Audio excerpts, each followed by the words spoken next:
Salut Arnaud, ça va? Salut Thomas, écoute, ça va bien et toi? Bah écoute, oui ça va. Petite question du jour.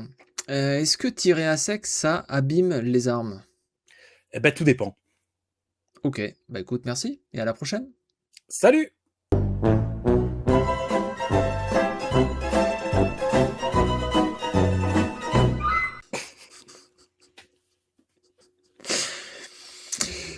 Bon du coup, c'est quoi cette réponse de Normand là? Ça dépend, peut-être ben que oui, peut-être ben que non.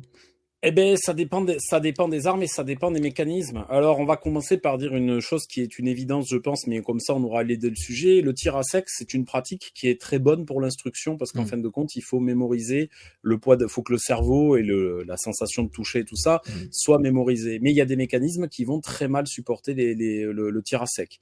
Alors évidemment, et là aussi c'est une évidence, j'enfonce une porte ouverte. La plupart des armes à percussion annulaire ne vont pas du tout aimer la percussion à sec, compte tenu du fait que la percussion annulaire, sa particularité, c'est qu'en fin de compte, le percuteur va venir écraser le bourrelet sur la tranche arrière du canon. Et en fin de compte, dans pas mal d'armes, voire pour pas dire dans la quasi-totalité, quand il n'y a pas le bourrelet de la munition, tout simplement, le percuteur va taper la tranche arrière du canon et va déformer la tranche arrière du canon. Hmm. Alors du coup, on peut utiliser évidemment des douilles amortisseuses. Et il y en a en 22. Et là, on en a passé il y a pas longtemps, mais j'ai pas poussé l'essai il y a beaucoup. Réalisé dans des espèces de caoutchouc qui sont faites par impression 3D et ça a pas l'air de mal du tout. Ouais. Alors Et, je vais et faire un voilà, mais petit coup de pub pour un abonné qui est ouais, abonné vas-y. depuis le début, je crois. Mm, Il est tellement vieux comme abonné, je crois qu'il a même connu où il y avait des vidéos de tout et n'importe quoi sur la chaîne mhm, au tout début. Je vais mettre le lien, Impression de liberté là. Il a fait mhm. un code mais promo, mais je pense que au moment où la vidéo la tourne sortira, il y aura plus le code promo. Mais bref, qui fait de l'impression 3D et il y a pas mal de. Moi je lui ai commandé justement là dernièrement, j'avais Mm, besoin pour m'entraîner du 9 para, du 7,65 para. mm. Il a plein d'autres calibres pour m'entraîner au tir à sec à la maison. Ouais, là, c'est pas lui qui me les a fournis, c'est un autre copain qui est à Toulouse qui fait ça. Et c'est donc une espèce de matière caoutchouteuse orange, ce qui est pas mal. Donc à voir, mais par contre, faut tester, c'est-à-dire, faudrait prendre une arme et faudrait percuter 200 fois sans toucher la cartouche pour voir si on a une dégradation. Hmm. Mais bon, déjà, faudrait une arme à dégrader. Mais par contre, pour les gens qui se posent la question, est-ce que j'ai déjà vu des armes à percussion annulaire où il y avait la déformation de la tranche arrière du canon liées à des percussions à sec? La réponse est oui. Et est-ce que ça générait des pannes? La réponse est oui, parce qu'en fin de compte, ça déforme l'entrée de chambre à l'arrière et les munitions rentrent plus. Et ça, je l'ai vu sur des PA, sur des carabines, sur différentes armes. Voilà. Donc ça, c'est la chose sur laquelle il faut se méfier. Mais également, certaines armes, par exemple, je pense à beaucoup d'armes de chasse, où en fin de compte, le fait de faire de la percussion à sec, pas généralement, assez fréquemment, il y a la mise en butée du chien donc qui va porter le percuteur. Le percuteur va venir se freiner sur la bascule et très souvent, ça va venir entraîner au bout d'un moment le cisaillement du percuteur. On va avoir la pointe de percuteur qui va être pétée. Donc voilà. Alors, je vous dirais que techniquement parlant, pour moi, ça, ce sont des erreurs de conception sur des armes à percussion centrale. Et dans les trucs très rigolos, petite anecdote rigolote, le lanceur de balles de défense de 40 mm, donc le The LBD. Infamous LBD 40 mm, le truc qui crève des yeux et tout ça, ça aussi, il y aurait long à en dire. Voilà, en fin de compte, il a un truc très rigolo parce qu'en fin de compte, son chien a un tampon amortisseur pour faire en sorte que les percussions à sec n'endommagent pas le mécanisme. Hmm. Voilà, donc là, on a le truc qui est bien fait. Et après, on a la plupart des armes contemporaines qui vont très bien supporter la percussion à sec, même si techniquement parlant, c'est toujours bien d'avoir Ah, j'ai entendu parler que le Glock, on pouvait percuter à une sec à volonté, et que J'ai jamais vu de percuteur de Glock casse. Alors si, c'est pas vrai, je suis menteur.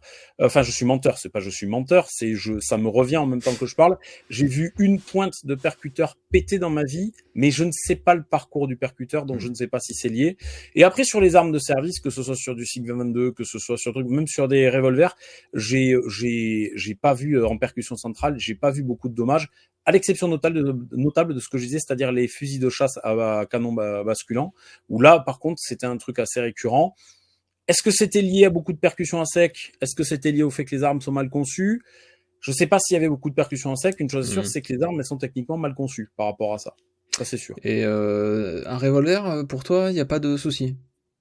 Ça dépend lesquels, mais moi, honnêtement, on a vu beaucoup il y avait beaucoup les revolvers police nationale, ils avaient beaucoup de tirs à sec derrière eux, et sur les Manura F1, c'était pas spécialement problématique. Idem sur les Manura 73, on en avait pas mal, notamment chez les moniteurs de tir. J'ai pas de mémoire qui ait eu de dommages à proprement parler liés, voilà. Dans le vent, sur les revolvers, quand c'est bien fait, le chien, quand il vient en butée, c'est pas le percuteur qui est mis en butée, c'est le corps du chien qui est mis en butée sur la carcasse. Et généralement, c'est surface plane sur surface plane, et ça se passe relativement bien. Après, j'en reviens à ce que je disais, c'est toujours préférable d'avoir des douilles amortisseuses. Ça sera toujours un plus. Ça, il y a pas photo. Ouais. Et pour les plus communs, AR-15, AK? J'ai jamais vu alors je suis en train de réfléchir, je dis j'ai jamais vu, mais je mets la charrue avant les bœufs. Sur AR-15, je crois pas avoir vu de bris de percuteur. Et sur AK, j'en ai déjà vu sur des AK en 5,56 avec des fabricants qui sont pas forcément Ichiesque, donc qui sont pas forcément les Russes. J'ai déjà vu ça, et je crois il y a pas longtemps un camarade m'a envoyé je le salue au passage, m'a envoyé une photo sur un des Valmet en 5,56, sachant qu'il y a plusieurs générations de percuteurs sur les Valmet en 5,56 et qu'il y en a qui incorporent un ressort qu'on va qualifier de rappel, mais dont la vocation est probablement plus d'éviter les comment s'appelle les départs à la fermeture sur l'exercice que les Américains appellent des slamfire, parce que les cartouches, comme je disais, la conception des cartouches, alors comme je disais pas ici, mais dans un autre petit podcast qu'on a enregistré, on a vraiment des pensées sur la conception des munitions qui sont très différentes entre ce qu'ont fait les Russes et ce qu'ont fait les Occidentaux, et nous on a des amorces qui sont beaucoup plus soft, donc c'est important des plus molles, excusez-moi pour l'anglicisme, et donc c'est pour ça que parfois on rajoute des ressorts de rappel qui en fait sont des ressorts qui sont destinés à éviter des slamfire, et donc il y a eu plusieurs générations, et donc voilà, pour moi ce sont des erreurs de conception, mais sur de la Kalash en 7,69, j'ai pas vu. Alors j'ai déjà vu de la déformation sur les percuteurs de Kalash, ça oui, clairement.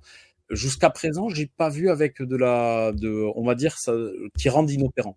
J'ai pas vu ça. Voilà. Okay. Je dis pas que ça n'existe pas, je dis j'ai pas vu. Et bon après, on peut citer évidemment le Luger, où il faut éviter de le faire.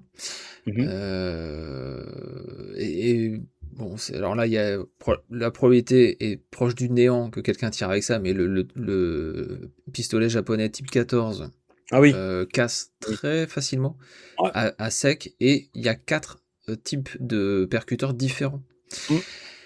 Donc si vous le cassez, il faut tomber sur le bon modèle en disponible. Ou un armurier compétent qui est capable de vous refaire la pièce, parce que ces gens-là existent. Voilà. C'est pour ça que je disais au début de la vidéo, ça dépend. Parce que on peut pas apporter une réponse générique, ça va être du cas par cas. Voilà. Et dans tous les cas, on préférera l'utilisation de douilles amortisseuses. Ok.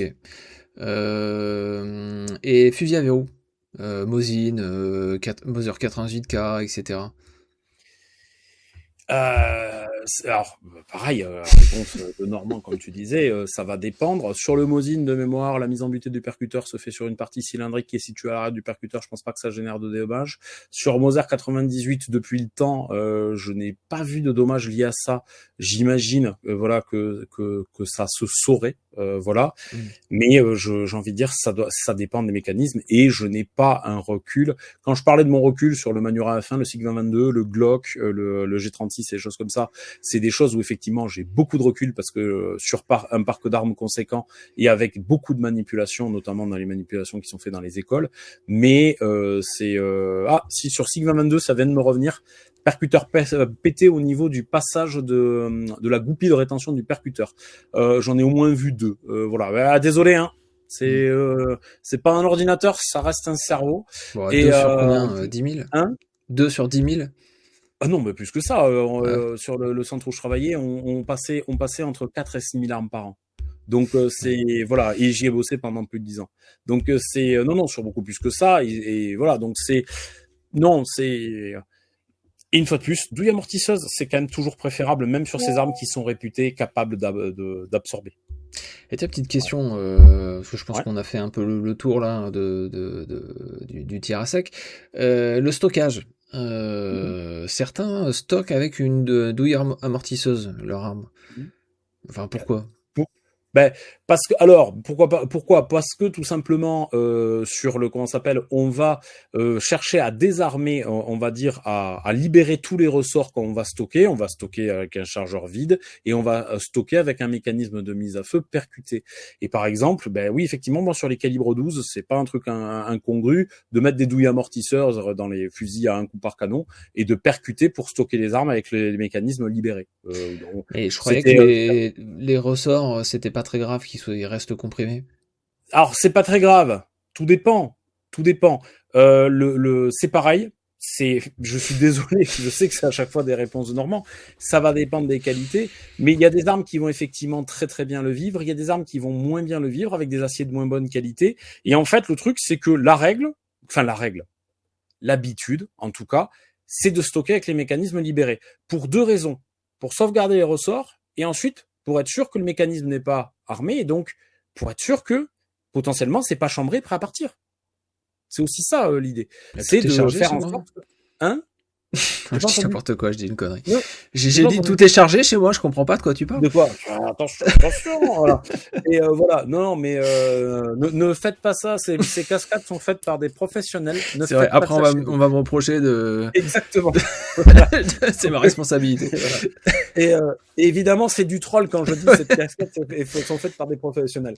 Et voilà. Donc ouais, non, mais techniquement parlant, on va faire ça. Et c'est vrai qu'on va avoir tendance à libérer. Mais effectivement, alors des ressorts de percussion qui deviennent faibles et qui on va dire qui génèrent des ratés de percussion, ça pour le coup dans la carrière, oui, j'en ai vu et j'en ai vu pas qu'un peu, y compris sur des armes qui sont anciennes. Après, je sais un truc sur lequel on va pas être d'accord parce qu'on l'a déjà dit chez Yann Schroeder, les ressorts ça se change régulièrement, que ce soit les ressorts de chargeur, les ressorts de percussion, les ressorts de rappel.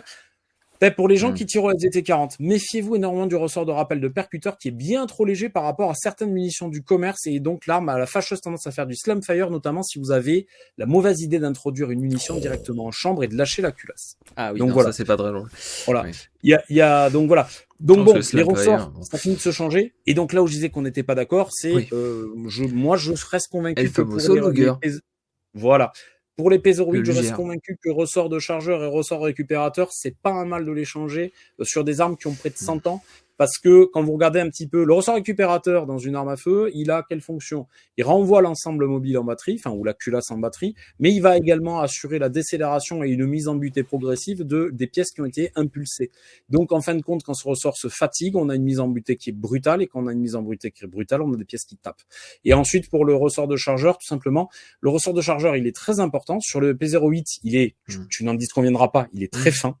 Ce ressort et quand on regarde les ressorts de chargeurs modernes, on a des brins qui sont très épais et en fin de compte, dans une arme à réarmement automatique, le laps de temps où la munition doit monter, se présenter et être introduite en chambre est extrêmement court. Si le ressort de chargeur est un petit peu faible, on peut avoir des prises en compte par la jupe ou des prises en compte mal faites et ça peut conduire à des enrayages. C'est pour ça que je considère que c'est pas un mal de le faire. Et bon, dans les deux cas, peut-être aussi faire changer les ressorts par, si vous n'êtes pas à l'aise avec le bricolage, peut-être les faire changer par un armurier. Ah, le ressort récupérateur qui est dans la poignée, il est extrêmement dur. Moi, je me suis déjà pété les doigts dessus. Voilà. T'avais introduit une longue tige en métal. Je me suis pété, j'avais mis un chasse-goupille et je l'ai pété. Et ma main est partie et ça fait mal. Ouais. Ben oui, ça c'est costaud. Et sur les chargeurs, le truc c'est qu'il y a une petite goupille à sortir à la base du chargeur. Ouais, le chargeur c'est pareil. Si on le fait mal, on peut. Ouais, mais si on le fait mal, on peut dégrader le chargeur. Ouais. Donc voilà. Donc bon, voilà. Et sur les ressorts récupérateurs, comme ça, on est sur les ressorts. On a digressé, je suis désolé. Sur les ressorts récupérateurs, par exemple, la préconisation constructeur sur le SIG 2022, c'était un remplacement tous les 5000 coups du ressort récupérateur. Et c'est pas si incongru que ça. Hein. Donc, du coup, dans la carrière d'un policier, tu le changes jamais, quoi. Bah oui, vu que tu tires 90 cartouches par an. Mais je crois que c'était 5000 coups ou 5 ans, il y avait un truc comme ça. Mais voilà, c'est... Oui. Bon, c'est méchant. Non, c'est pas méchant, c'est réaliste, mais c'est aussi. Non, c'est un peu triste, pas méchant. Mais bon, le fonctionnaire de police qui tire ses 90 cartouches par an, il le fait parce que l'institution, c'est ce qu'elle il lui a ordonné de faire. Il est pas responsable. C'est l'institution qui devrait octroyer un peu plus de moyens. Nous critiquons pas les collègues, les collègues policiers, les ex-collègues policiers. Nous critiquons l'institution. On est des rebelles. Et surtout toi. Ah oui, à fond. Ouais. Voilà.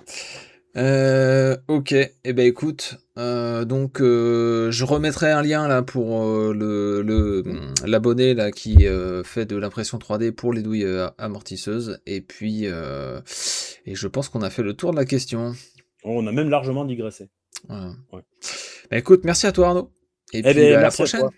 À bientôt, salut. Ciao.